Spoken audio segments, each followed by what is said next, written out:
মাছ বাঁচাও। বাচ্চাটির নাম ছিল রাজু। তার দাদা ছিলেন একজন জেলে।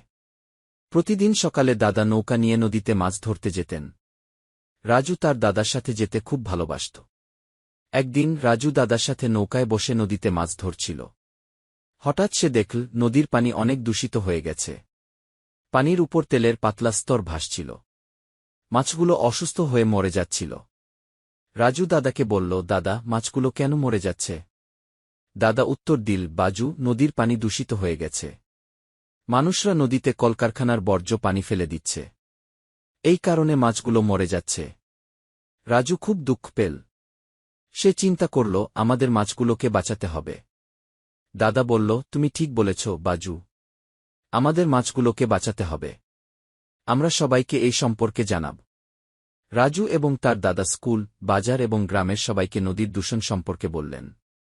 তারা সবাইকে অনুরোধ করলেন যেন নদীতে কোনো ধরনের বর্জ্য পানি না ফেলা হয়। সবাই রাজু এবং তার দাদার কথা শুনল এবং নদীকে দূষণমুক্ত রাখার জন্য প্রতিজ্ঞা করল।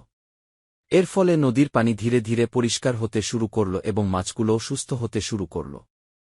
রাজু খুব খুশি হল। সে বুঝতে পারল মাছগুলোকে বাঁচানোর জন্য সবাইকে একসাথে কাজ করতে হবে।